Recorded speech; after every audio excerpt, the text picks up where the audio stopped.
Hello, and welcome to another episode of Thrive Like a Parent podcast. Today, we are going to talk about the topic of not telling our children how they feel. And I got to tell you, I feel pretty passionate about this. And I promise you, I promise you, I will give you tools, actionable steps into how to help your children find the feelings themselves, how to help your children learn how to communicate their own feelings rather than us giving it to them. The reason I feel so passionately about this topic in particular is because there is so much out there right now. Really, I love that I have started hearing other people call it scripted parenting. And while the individuals who use this type of technique or tools in terms of giving you, the listener, giving you this information to be able to learn and be like, okay, in this situation, that's what I should do. In that situation, that's what I do. There's all well and good intentions. However, two issues with this. Number one is it's more on the psychological lens of how to communicate. Number two is that shit does not show up in real time. Are you like, hold on, let me grab my phone, go back to Instagram, find the save thing and see what XYZ told me to say. And then when we don't do the thing, then we guilt and shame ourselves because we didn't show up as such and such told us to. And what I do with every single one of my clients and in my Thrive Like a Mother program and my Battling Burnout and teaching all of my clients sensory and emotional regulation, literally the first step is building a pattern within your brain to ask yourself, how do I feel, over and over and over and over and over, because that is a part of our brain that has been neglected for so incredibly long. And I've said this before, but our parents didn't do anything wrong. They just didn't know back in the day, they didn't know that generation how important it was for us as humans to really utilize that information and tap into that information and honestly allow us to have a voice of like, how do we feel? And 99% of the time when I ask my clients, how do you feel? Did your parents ever ask you that? Majority of them say no. Wow, oh my gosh, like they didn't, right? And so we don't want to repeat that pattern. Why? Because the first step into sensory and emotional regulation is checking in with your emotional feelings, checking in with how you actually feel. Most of us don't even know. We've either masked it or we've ignored it or we've pushed it down because society has taught us to do differently or be differently. And so we're showing up as something we're not. But that is probably one of the reasons why doing this work with me or my team is so transformational, because you're finally stepping into exactly who you've always been, yet you never realize that at the end of the day, sensory and emotional regulation is at the core of trying to finally find exactly who you are and allowing you to be who you are and be that vulnerable human.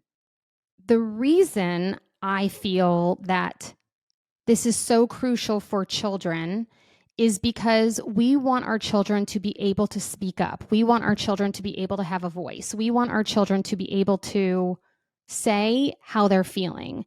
And for me, individually, I have so much stake in the game in terms of mental health. And for me, this all goes back to mental health. And I 1000% truly believe we are missing the mark in terms of mental health being more of a psychological rather than a neurological. It's the mark is being missed. And I hope that I'm moving the needle in a different direction, a tiny, tiny, tiny, tiny bit. But for me, I don't want to tell my children how they feel. I don't want to spoon feed them different emotions. I don't want to predict or that must be hard, or like, oh, it sounds like you're feeling sad, or like, I don't want to do that. I want to teach my children at the youngest age possible for them to recognize the feeling that's going on within their brain and their body. And I have worked with both of my children for years, like years doing this. Now I get into finding that some clients, some children, and humans just in general, like they push those feelings away so hard. It's like they will literally beg, borrow, and steal. They will literally say the meanest, nastiest things they humanly possibly can, even children, to be able to get out of finally just saying their feelings. And I gotta tell you, ding, ding, ding, lucky for me, I got one of those fellows. One of my kiddos moved through the steps with flying colors. The other one, it has been a process. And I have many, many clients who tell me, this is hard. Like they don't want to talk about their feelings. They're pushing it away, or they're angry at me, or they'll say the thing. And I fully understand. Like I fully, fully, fully understand because I've lived it within my own home. But let me tell you why this is so important. If something is going on at school, if someone is, let's say, bullying, or if someone's, God forbid, touching our children, in the wrong way, or I don't know what, right? But just like think of a not great scenario. I want my children to be able to verbalize how they're feeling with immediacy. And when I talk about immediacy, I'm meaning comfort, not discomfort. I want my children to look someone in the eye and be able to say, that doesn't feel good. I feel scared, or I feel uncomfortable, or I feel sad, or I like whatever it is. I very much know from my life experience that I only get one shot at this. I get one shot to be able to make sure that my children have the mental health that they need and that all of us honestly crave. And that starts with being able to verbalize our emotions. Let me tell you a story. So 2 years ago, I was asked to talk to one of my kiddos' classrooms about Hanukkah. And they were still doing, like, no parents could go into school. So I did it through Zoom. And I Googled some things to be able to explain and just like in layman's, like perfect, like simple terms of what it is. And I got my little menorah here standing, in my Zoom little lens and all that, into the dreidel and all the different things. And I am not kidding you. I am talking to the class who is sitting, they're all sitting in a little circle on the carpet looking up at me, at the screen from my little Zoom. And one of my kiddos, who I don't really give names because I love making sure that they have their own private lives, and it's not really my story to tell in terms of who they are. They get to give that to the world, if you will. But I see one of my kiddos very uncomfortable, and he's not sitting where all the other kids are sitting. He's basically slightly acting out in terms of, I could tell that it was more of like excitement, and the attention was on mommy instead of me. And I could see that there was discomfort. And I'm literally continuing to go and smile and talk about Hanukkah and all the damn shit. And I literally wanted to jump through the screen and give my son a hug and be like, I'm right here. Like, I'm all yours. Like, it's okay. Like, how are you feeling? Like, let's talk this through. I couldn't. I just had to keep going. So he gets home. We talk about the things. And I say, hey, buddy, how did you feel when mommy was talking about Hanukkah today on Zoom? I am not kidding you. The first answer he said was, I don't know. And I was like, okay. I was like, but how'd you feel? And he was like, and this is the one, by the way, I told you, one is very willing to share. The other one is, it's kind of like pulling teeth to get those feelings out. And he goes, I was jealous. And he kind of said it like he didn't really want to say it, but he said it under his breath. And I was like, I literally, no joke, put my arms in the air and I was like, yes.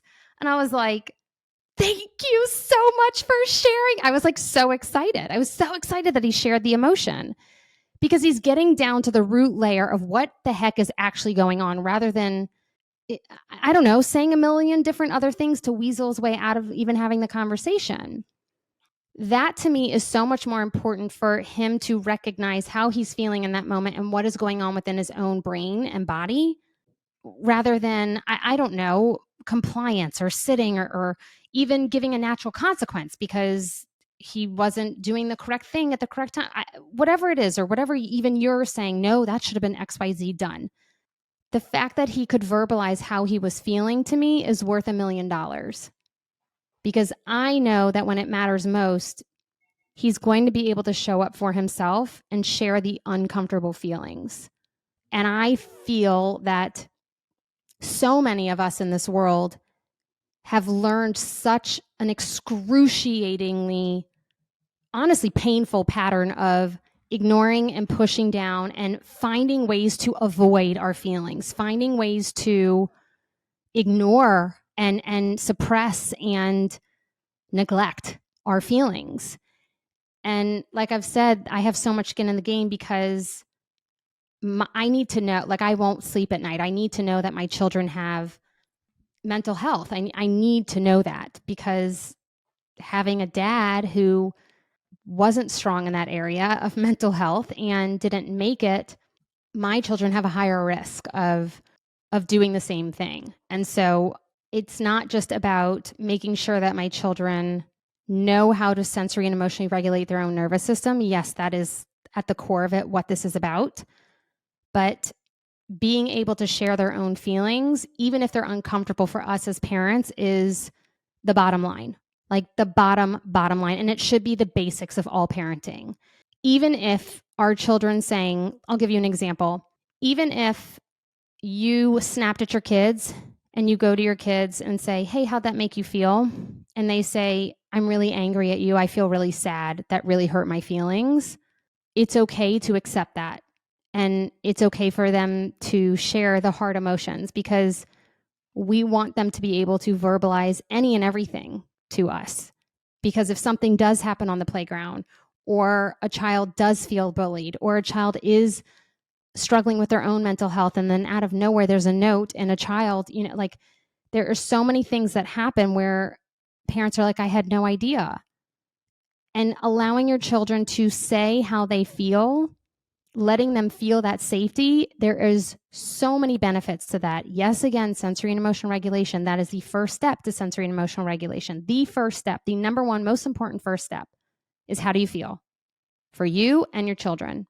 But we need to be able to know that our children have a safe space for any feeling, for whatever is coming up within their brain and their body, for it to land, and to know that mommy, daddy will not be angry or upset or brush it off, if you will.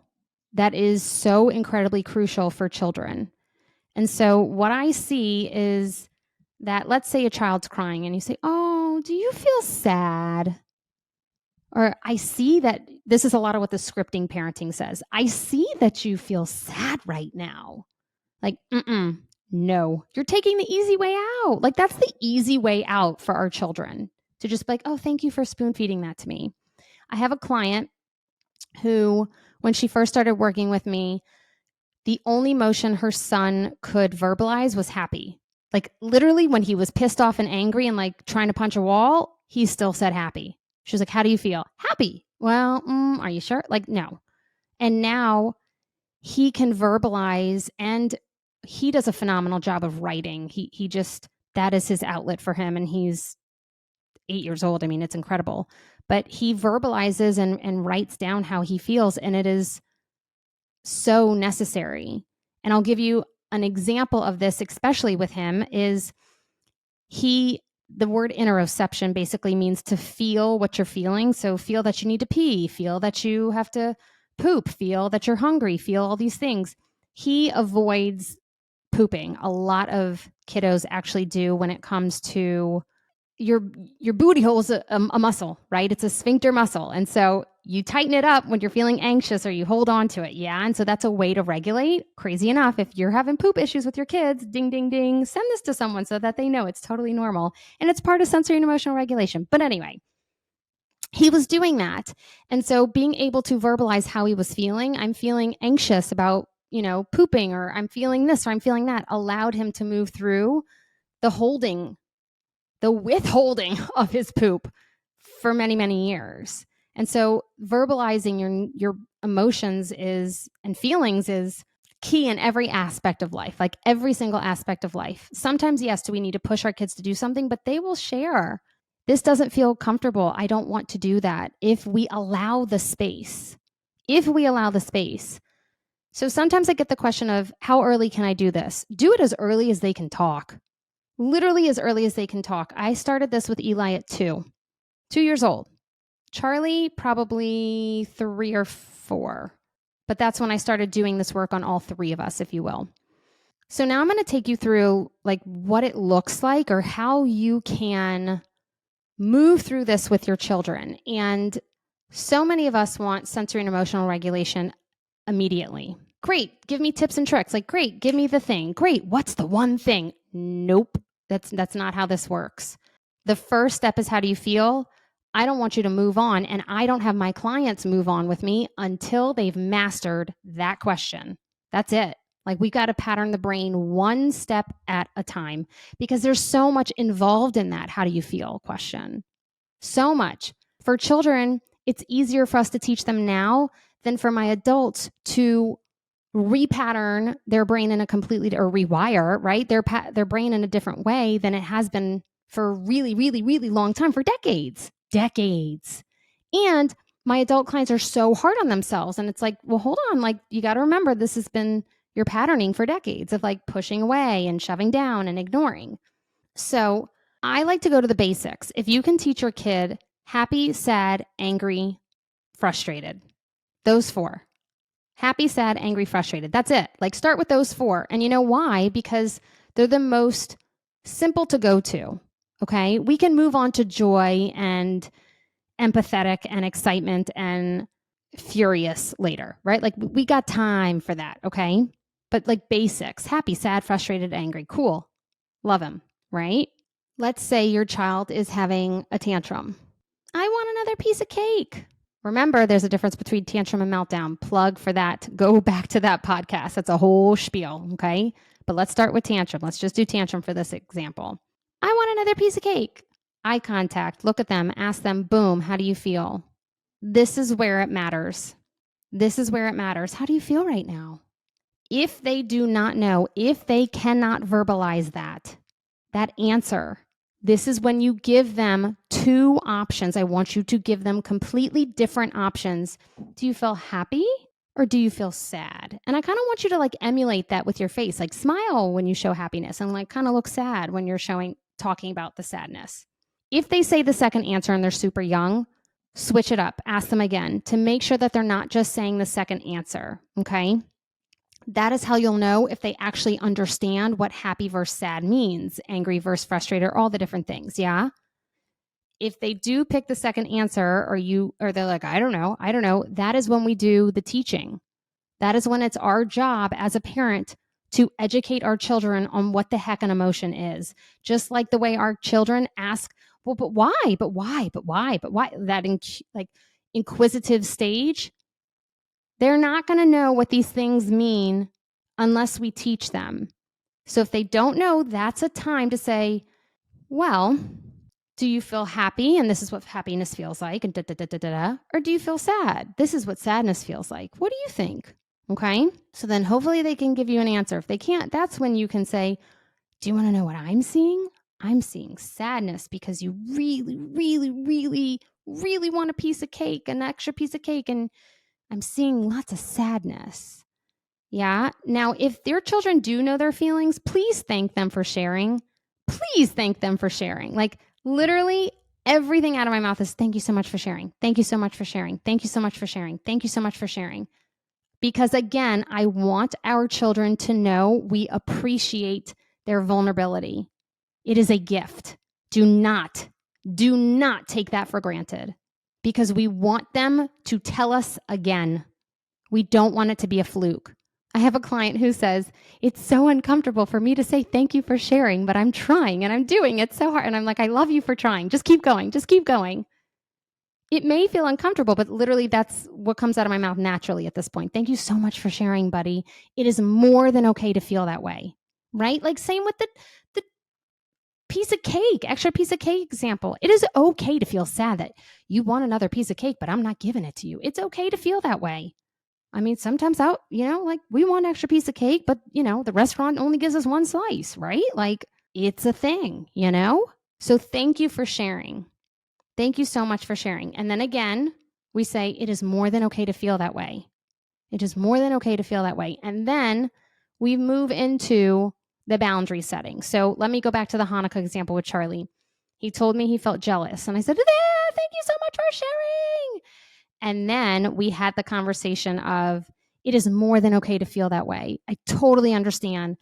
The attention was on mom, and you wanted that attention for you, right? Right? Like, yeah, mom, I wanted to talk about the Hanukkah stuff and like all the different things, right? Then we say, look, it is okay to feel that way, but la la la la la la la. And then we hold the boundary. Then we set the boundary and we say, but when we're in class and we're da da da da da da da da da da da, right? That's when we explain. That's when we go in with it is okay to feel that way, but sometimes we got to sit and listen to our teacher. We got to sit and sometimes it's not always about you getting the mic, right? In that particular instance. But at the end of the day, the most important thing is to make sure that our children start to be able to verbalize on their own how they're feeling rather than us telling them how they're feeling.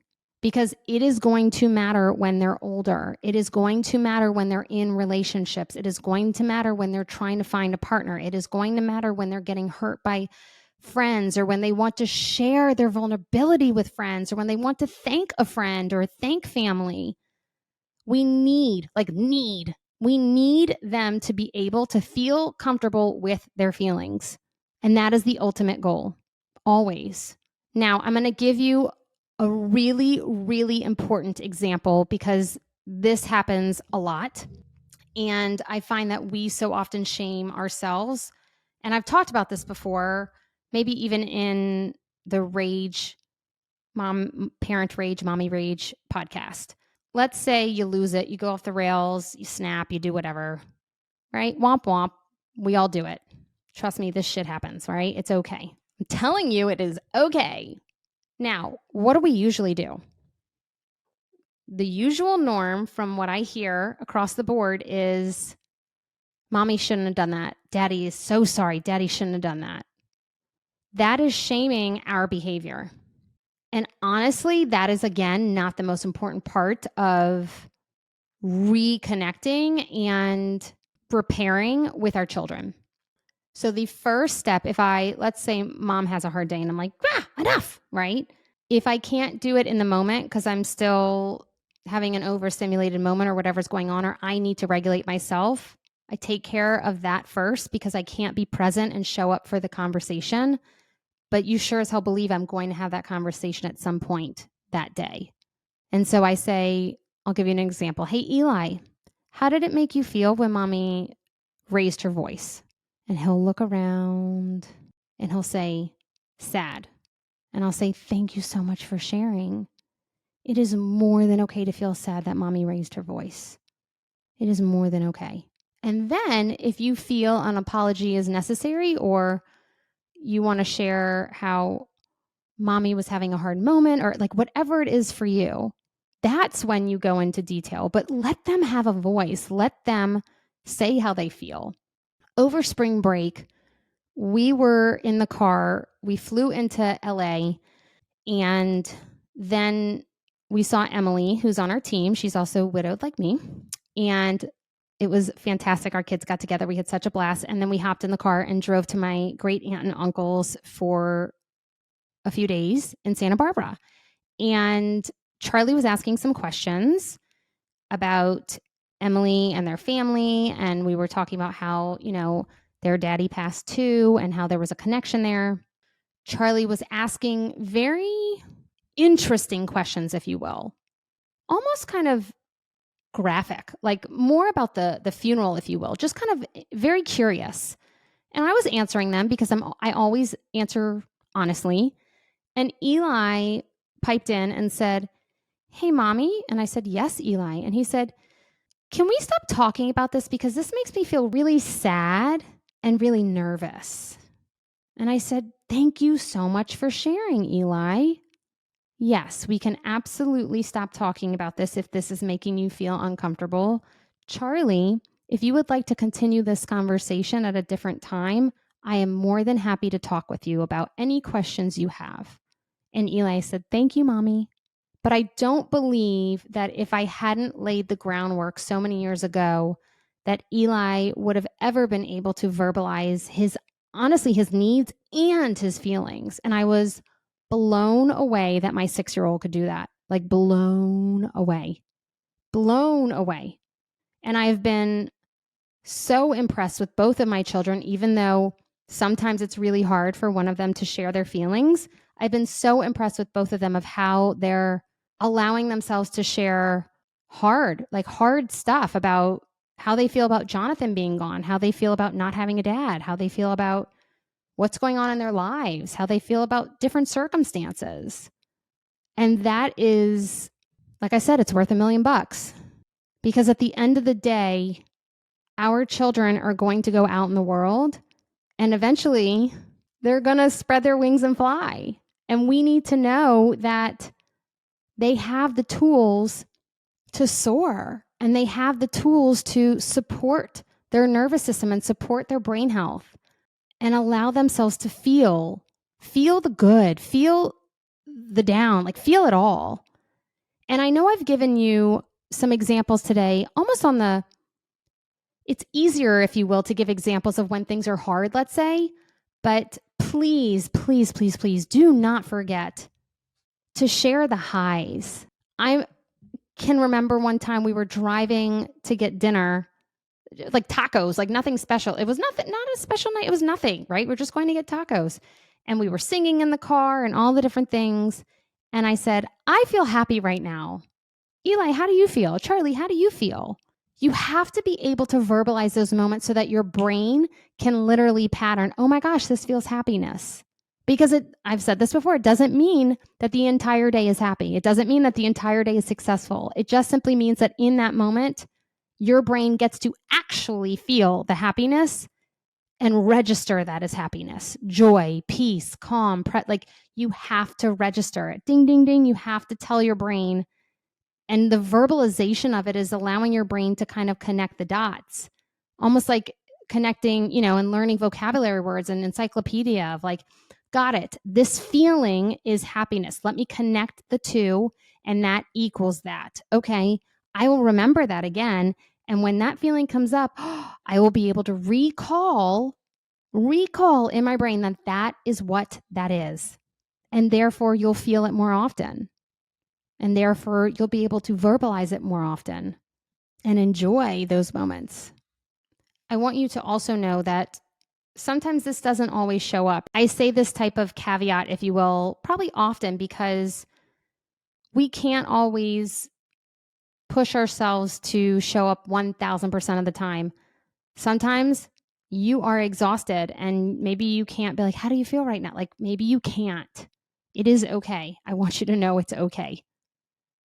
But our children have feelings and they are in there. They may not understand or be able to identify the word, but they sure as hell have them. And it is up to us to help them feel the safety and comfort of pulling it out of their body and to be able to verbalize it. And it's so crucially important. So crucially important.